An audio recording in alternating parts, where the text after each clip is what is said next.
치과에 관한 치의학에 관한 모든 궁금증을 한번 여쭤보시면 좋겠습니다. 답변해 주실 것 같습니다. 네. 먼저 문영민 원장님. 민병진 원장님. 네. 말씀하세요. 일을 안무시네요. 네.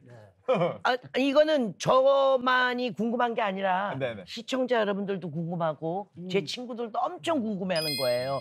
아까 전에 제가 말씀을 드렸지만 엄마가 그렇게 치아로 고생하셨다고 그랬잖아요. 정말 그 고통은 제가 옆에서 그 엄마의 그 고통 너무너무 몸서리치게 그걸 봤기 때문에 나는 저러면 안 되지 그랬는데 저까지 그런 상황이 벌어졌다 그랬잖아요. 이 치아는 유전이다. 아니다. 이거를 선생님께서 말씀해 주시면 좋겠어요. 어떠세요? 궁금합니다. 예. 제가 아는 지식으로는 두 가지가 다 있다고 보죠. 그래서 첫 번째 유전적인 거, 두 번째는 환경적인 거 이렇게 두 가지가 있는데 일반적으로 유전이 아닌데도 불구하고 똑같은 결과가 나올 때는 환경이 똑같아서 그 열매가 똑같은데 그게 유전이라고 착각할 수도 있어요. 그래서 어떻게 보면 크게는 유전과 환경, 후천적인 거, 생활 방법이라든지 이렇게 두 가지로 보지만 두 개가 또 따로 분리되지는 않았다. 그래서 세 가지가 이렇게 유전과 환경이 합쳐진 것들 그렇게 세 가지로 볼 수 있을 것 같고요. 어쨌든 유전적인 게 없다고 볼 수는 없습니다. 유전도. 그렇지만 그 유전도 환경이 이길 수 있다고 또 말씀드릴 수 있어요. 그리고 또 한 가지 요즘에 그 임플란트를 제가 이렇게 했다고 그랬잖아요. 근데 계속 이 혀를 깨미는 거예요. 혀를 깨물어. 이게 지금 왜 그러는지 혀가 모르겠어요. 둔해져서 깨무는 건지. 그건 간단한 이유인데요. 네. 교합의 문제예요. 임플란트를 하더라도 자연치와 같이 똑같은 그런 좋은 교합을 만들면 혀를 깨물지는 않게 되고요. 두 번째는 임플란트는 자연치와 다르게 우리가 감각이 다르잖아요. 그러니까 자신도 모르게 그렇게 깨물어질 수도 있고 세 번째는 아까 말씀하신 것처럼 혀 운동이 이제 옛날처럼 달라서 그것도 노화의 일종의 현상이라고 볼 수 있죠. 너무 깨물어. 막 피가 나도록 네. 깨물어? 그래가지고 맨날 여기가 너덜너덜해 그냥. 제가- 그래 아파. 아니 근데 제가 혀를 잘 깨물었거든요. 네네. 그래서 혀 깨물 때를 제가 생각을 해봤어요. 왜 내가 혀를 깨무나? 급해.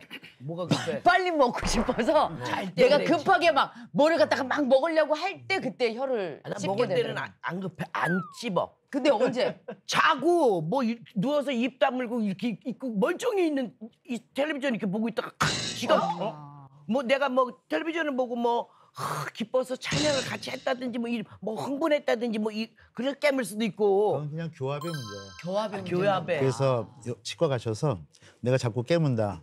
그 얘기를 네, 그 교합에 대해서 좀 그 검사를 근데 해달라. 어느 치과에서 한지를 모르네. 16개가 다 틀려요. 나중에 한번 오세요. 그러면은 네. 언니 선생님 제 친구 중에요. 칫솔을 늘 갖고 다녀요. 그래갖고 제가 보면 하루에 한 5번은 닦는 것 같아. 그래서 야 너 그렇게 18 이빨만 닦다가 도리어 이빨 해지겠다 제가 그랬거든요. 치아가 해지겠다. 근데 정말 이빨을 그렇게 먹으면 닦고 그렇게 해야 돼요. 그것도 궁금하고 그리고 선생님은 이를 하루에 몇 번은 닦으시는지. 전문가는 몇 번이나 닦고 궁금하네요. 예. 그거는 숫자를 계산하는 것보다 네. 왜 닦아야 되는지 그 원인을 찾아서 로직을 찾으면 되는데 네네. 첫 번째 이를 왜 닦겠어요? 음식을 딱 찌꺼기. 먹고 나서 찌꺼기를 네. 쓰레기 청소죠, 그렇죠? 네. 두 번째는 입에서 이제 음식을 먹고 나면 냄새도 나고 하니까 냄새를 없애는 거 두 가지거든요. 첫 번째 음식을 먹고 나서 닦아야 되니까 음식을 하루에 3번 먹으면 3번 닦을 것이고 10번 먹으면 10번 닦을 것이고 그러니까 먹는 만큼 닦으시면 되고요. 두 번째는 냄새가 난다 그러면 자다가 일어나도 좀 냄새가 나고 그럴 수 있으니까 그럴 때도 칫솔질을 하면 되는데 치아를 닦을 것이냐 아닐 것이냐는 것도 이따 또 말씀드리도록 할게요. 그렇구나. 그 선생님은 몇 번 닦으세요? 저는 식사하고 나서 닦습니다. 그러면 네. 3번? 3번. 세 번. 너무 많이 닦으면 치아가 닳기 때문에 달아면 될 것 같아. 간식 같은 거 먹고 나서는 저 같은 경우는 치간 칫솔이나 워터픽이라고 이렇게 닦아내는 네네네. 거 있어요. 네. 저는 치과에 있으니까 저희 물로 이렇게 닦아낼 수가 있죠. 예. 너무 자주 하는 칫솔질은 오히려 안 좋을 수도 안 좋을 있다. 수도 있겠네요. 그렇죠. 예. 3번에서 5번 미만 그 정도가 제일 좋을 것 같습니다. 그 정도가 근데 좋다. 선생님 그게 무서워요. 왜냐면 그 칙한 물로 네. 워터픽. 근데 혹시 그걸로 하다 내 이빨 빠질까봐 해박은 게 빠질까봐 이거 그래서- 정말 샤워하다 내 몸이 녹을까 그거 똑같은데. 그래. 선생님 비유가 딱이네요. 그 정도는 아니다. 예, 치아가 녹지는 않습니다. 네. 빠지지도 않고. 열심히 쏘겠습니다. 네. 알겠습니다. 김창준 집사님 이제 궁금합니다. 저는 그 예전에 그 잇몸에서 이제 피가 좀 나오고 그래가지고 그때부터 이제 제가 그 양치질 할 때 꼭 잇몸 마사지를 하거든요. 저 좀 양치질 하면 들어가면은 한 10분, 20분 걸리면 우리 와이프가 그래요. 아니 지금 뭐 하는데 도대체 10분, 20분 양치질 하는 거야? 왜 안 나오는 거야? 막 소리 지르거든요. 근데 그때 난 이 마사지를 하고 있었거든요. 이렇게. 마사지요. 이게 왜냐면 손가락으로 이렇게 잇몸을 마사지를 주물러 주는 거야. 이렇게 빽빽 어. 돌리고 이렇게 주물러 주고 그래서 아유, 한 10년 어르신이 넘게 했거든요. 힘드셨죠. 했는데 네. 이렇게 하다 보니까 그 잇몸에 피 나는 게 없어졌더라고요. 왜냐하면 잇몸을 마사지해 주니까 네. 잇몸이 이제 건강해진 거다. 난 이렇게 어. 생각해서 지금까지 계속 양치질 할 때마다 잇몸 마사지를 한단 말이에요.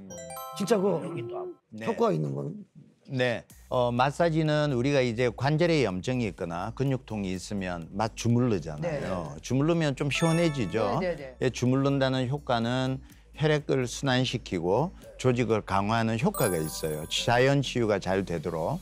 그래서 잇몸도 마사지를 하는 게 효과가 있다는 설들이 많습니다. 그래서 잇몸 마사지 할 때는 대신 꼭 하셔야 되는 게 2차 감염이 생기지 않도록 손을 좀 깨끗하게 씻고 그다음에 검지 두 번째 손가락으로 이제 잇몸을 그렇죠. 위에서부터 이렇게 자연스럽게 너무 강하지 않게 문질러 주는 것. 특히 이제 그 치아와 잇몸이 만나는 부위, 피가 나는 부위 쪽으로 문질러 주고 아까 말씀하신 것처럼 또 잇몸도 이렇게 같이 만져주는 거는 한의학적으로는 여기에 위경, 대장경 그렇게 해서 소화기과 관련된 경혈들이 여기 모이거든요. 그래서 이쪽을 이렇게 문질러주면 위장 쪽으로 열을 내리는 데도 도움이 되기 때문에 마사지는 좋은 방법이다라고 말할 수 있습니다. 좋은 방법이구나. 네.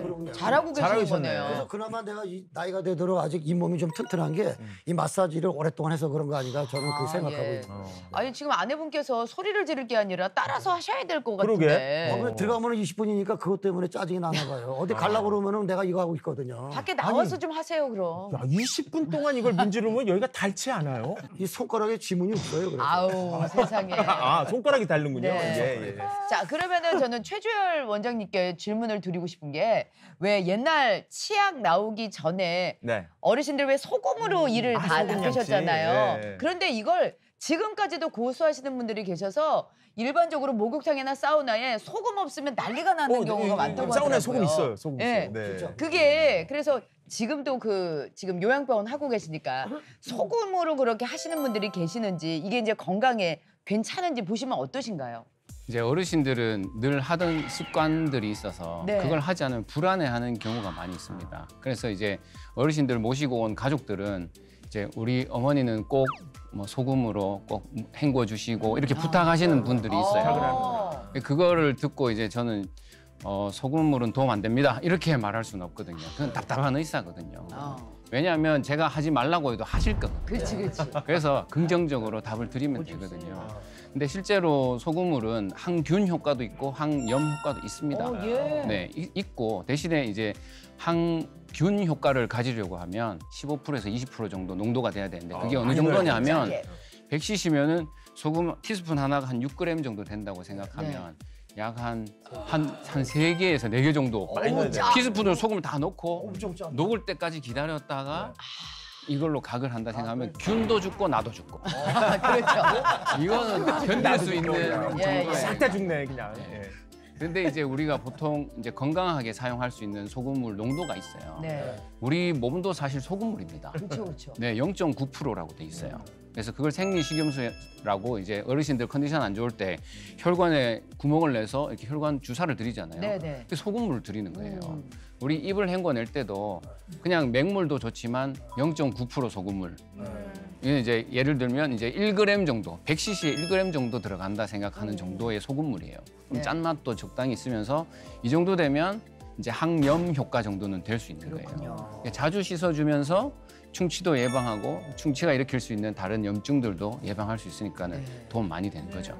그 양치질 하고 나서 그 소금물로 한번 헹궈 좀 주는 거. 이렇게 가글을 하는 경우도 있거든요. 네. 그러면 소금물로 이렇게 가글 하고 나면 그것도 저기 예, 도움이 도움이 되나요? 됩니다. 대신에 깨끗하게 네. 씻겨내야 되고 아까 말씀하신 것처럼 목욕탕에 이제 소금을 이제 손가락에 떠서 이렇게 하면 이제 상처가 생길 수 있기 때문에 다른 2차 감염의 위험이 있어서 이렇게 하는 것보다는 녹여서 헹궈내는 것. 녹여서 네. 헹궈내. 네, 그걸 추천하겠습니다. 아, 아까 그 표현이 너무 재밌었습니다. 너무 진한 소금물로 이렇게 하면 균도 죽고 나도 죽고. 야. 저도 질문 있습니다. 저도 예전에 치과 선생님 권유로 이렇게 미백 치료라고 하죠. 아, 예, 연예인들은 치아가 네네. 하얗면 좋다 그러는데 저도 하얗게 태어나지를 못해서 거기를 이제 가서 했는데 보니까 뭐 이렇게 연고 같은 거를 이렇게 뿌린 다음에 딱 끼워가지고 잘 때 뭐 이렇게 하고 하는데 여간 불편하지 않더라고요. 그렇죠. 이 치료 받는 거. 또 열심히 해본 적도 있는데 이 미백 치료 받는 게 치아 건강하고는 어떤 관계가 있는지 건강과는 궁금합니다. 네. 사실은 이제 피부과에서도 레이저가 요즘 굉장히 많이 유행하고 있잖아요. 네. 네. 그것처럼 치과에서도 이제 새로운 기술도 장비도 나오는데 지금 말씀하셨던 그 미백 장비는 굉장히 좋습니다. 나온 지가 한 거의 30년 가까이 되는데 네. 지금 많이 개발이 돼서 사실 그거 할 때 많이 아파요. 시리고. 시리다고. 맞아요. 네, 시리고 그런데 그것도 잘 조정을 하면 효과가 있고 그건 해주는 게 좋을 것 같아요. 그래서 특히 연예인분들 또 미에 많이 관심 있는 분들은 하는 것이 안 하는 것보다 좋고요. 네. 단지 미백 치약 그거는 별로 효과 없습니다. 미백치아. 이 프로그램은 여러분의 미디어 선교 후원으로 제작되었습니다. 선교는 사명, 후원은 동역.